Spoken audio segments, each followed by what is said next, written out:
लीजिए सुनिए देवकीनंदन खत्री के लिखे उपन्यास चंद्रकांता संतति के 13वें भाग के तीसरे बयान को मेरी यानी समीर गोस्वामी की आवाज में।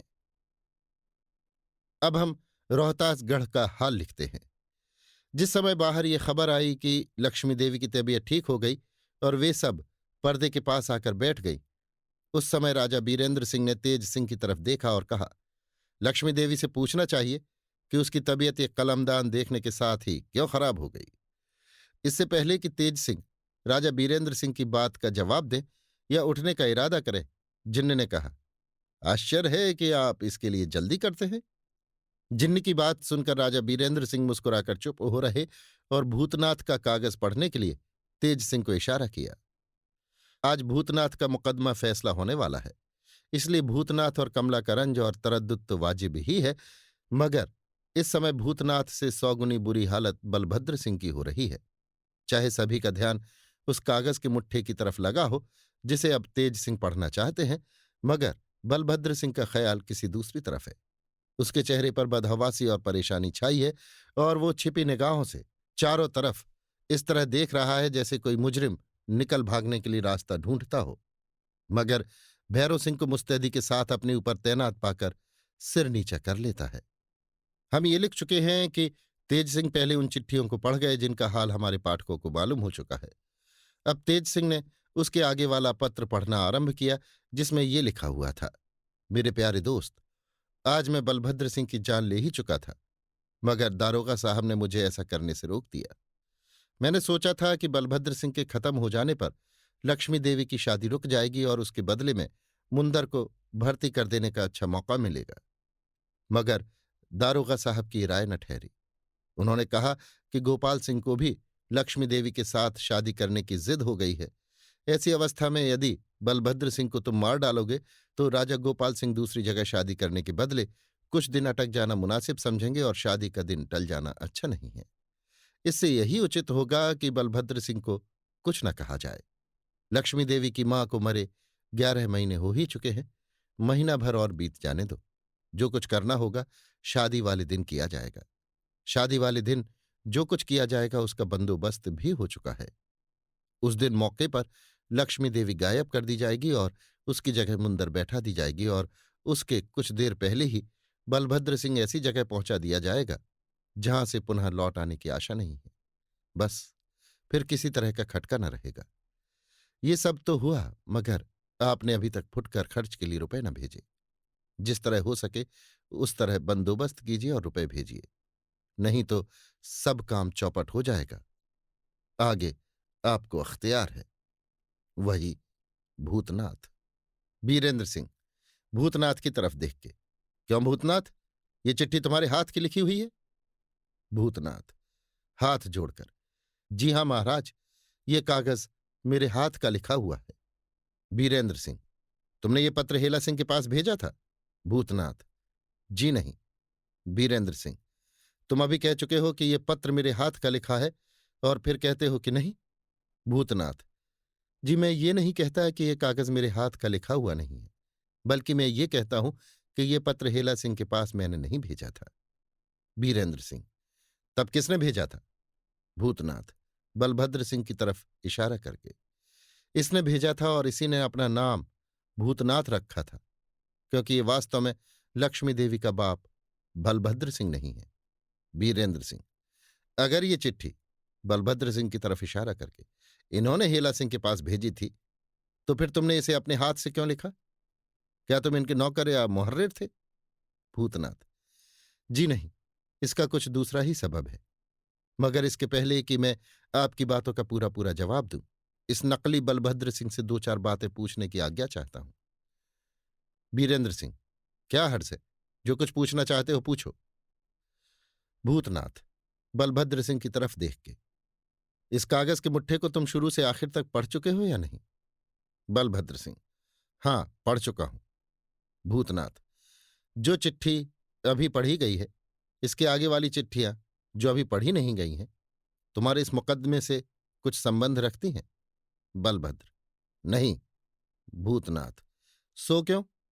बलभद्र, आगे की चिट्ठियों का मतलब हमारी समझ में नहीं आता।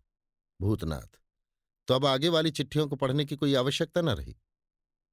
बलभद्र, तेरा कसूर साबित करने के लिए क्या इतनी चिट्ठियां कम हैं जो पढ़ी जा चुकी हैं? भूतनाथ, बहुत हैं, बहुत हैं। अच्छा, तो अब मैं ये पूछता हूं कि लक्ष्मी देवी की शादी के दिन तुम कैद कर लिए गए थे? बलभद्र सिंह, हाँ। भूतनाथ, उस समय बाला सिंह कहाँ था और अब बाला सिंह कहाँ है? भूतनाथ के इस सवाल ने बलभद्र सिंह की अवस्था फिर बदल दी। वो और भी घबराया सा होकर बोला, इन सब बातों के पूछने से क्या फायदा निकलेगा? इतना कहकर उसने दारोगा और माया रानी की तरफ देखा। मालूम होता था कि बाला सिंह के नाम ने माया रानी और दारोगा पर भी अपना असर किया, जो माया रानी के बगल ही में एक खंभे के साथ बंधा हुआ था। बीरेंद्र सिंह और उनके बुद्धिमान अय्यारों ने भी बलभद्र और दारोगा तथा माया रानी के चेहरे और उन तीनों की इस देखा देखी पर गौर किया और बीरेंद्र सिंह ने मुस्कुराकर जिन्न की तरफ देखा। जिन्न, मैं समझता हूं कि इस बलभद्र सिंह के साथ अब आपको बेमुरव्वती करनी होगी। बीरेंद्र सिंह, बेशक, मगर क्या आप कह सकते हैं कि ये मुकदमा आज फैसला हो जाएगा? जिन्न, नहीं, ये मुकदमा इस लायक नहीं है कि फैसला हो जाए।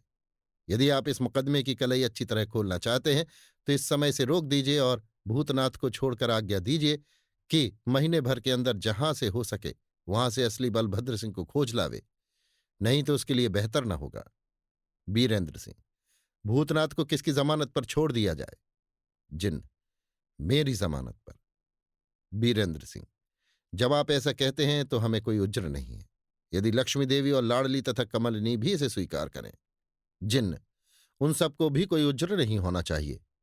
इतने में पर्दे के अंदर से कमलिनी ने कहा, हम लोगों को कोई उज्र न होगा, हमारे महाराज को अधिकार है, जो चाहे करें। बीरेंद्र सिंह, जिन्न की तरफ देख के, तो फिर कोई चिंता नहीं, हम आपकी बात मान सकते हैं। भूतनाथ से, अच्छा, तुम ये तो बताओ कि जब वो चिट्ठी तुम्हारे हाथ ही की लिखी हुई है तो तुम इसे हेला सिंह के पास भेजने से क्यों इनकार करते हो? भूतनाथ, इसका हाल भी उसी समय मालूम हो जाएगा जब मैं असली बलभद्र सिंह को छुड़ा कर ले आऊंगा। जिन्न, आप इस समय इस मुकदमे को रोक ही दीजिए, जल्दी न कीजिए, क्योंकि इसमें अभी तरह तरह के गुल खिलने वाले हैं। बलभद्र, नहीं नहीं, भूतनाथ को छोड़ना उचित नहीं होगा। ये बड़ा भारी बेईमान, जालिया, धूर्त और बदमाश है। यदि इस समय ये छूट कर चल देगा तो फिर कदापि ना आवेगा। तेज सिंह घुड़क कर बलभद्र से, बस चुप रहो, तुमसे इस बारे में राय नहीं मांगी जाती। बलभद्र सिंह खड़े होकर, तो फिर मैं जाता हूं, जिस जगह ऐसा अन्याय हो वहां ठहरना भले आदमी का काम नहीं। बलभद्र सिंह उठकर खड़ा हुआ ही था कि भैरव सिंह ने उसकी कलाई पकड़ ली और कहा, ठहरिए, आप भले आदमी हैं, आपको क्रोध न करना चाहिए। अगर ऐसा कीजिएगा तो भलमनसी में बट्टा लग जाएगा। यदि आपको हम लोगों की सोहबत अच्छी नहीं मालूम पड़ती तो आप माया रानी और दारोगा की सोहबत में रखे जाएंगे, जिसमें आप खुश रहें, और हम लोग वही करेंगे। भैरव सिंह ने बलभद्र सिंह की कलाई पकड़ के कोई नस ऐसी दबाई कि वो बेताब हो गया। उसे ऐसा मालूम हुआ मानो उसके तमाम बदन की ताकत किसी ने खींच ली हो, और वो बिना कुछ बोले इस तरह बैठ गया जैसे कोई गिर पड़ता है। उसकी ये अवस्था देख सभी ने मुस्कुरा दिया। जिन्न बीरेंद्र सिंह से, अब मैं आपसे और तेज सिंह से दो चार बातें एकांत में कहना चाहता हूं। बीरेंद्र सिंह, हमारी भी यही इच्छा है। इतना कहकर बीरेंद्र सिंह और तेज सिंह देवी सिंह से कुछ इशारा करके उठ खड़े हुए और दूसरे कमरे की ओर चले गए। राजा बीरेंद्र सिंह, तेज सिंह और जिन्न आधे घंटे तक एकांत में बैठकर बातचीत करते रहे। सभी को जिन्न के विषय में जितना आश्चर्य था उतना ही इस बात का निश्चय भी हो गया था कि जिन्न का हाल राजा बीरेंद्र सिंह, तेज सिंह और भैरव सिंह को मालूम हो गया है, परंतु किसी से न कहेंगे और न कोई उनसे पूछ सकेगा। आधे घंटे के बाद तीनों आदमी कमरे के बाहर निकलकर अपने अपने ठिकाने आ पहुंचे और तेज सिंह ने देवी सिंह की तरफ देख के कहा, भूतनाथ को छोड़ देने की आज्ञा हुई है। तुम भूतनाथ और जिन्न के साथ जाओ और हिफाजत के साथ पहाड़ के नीचे पहुंचाकर लौट आओ। इतना सुनते ही देवी सिंह ने भूतनाथ की हथकड़ी बेड़ी खोल दी और उसको तथा जिन्न को साथ लिए वहां से बाहर चले गए। इसके बाद तेज सिंह पर्दे के अंदर गए और लक्ष्मी देवी, कमलिनी तथा लाडली को कुछ समझा बुझाकर बाहर निकल आए।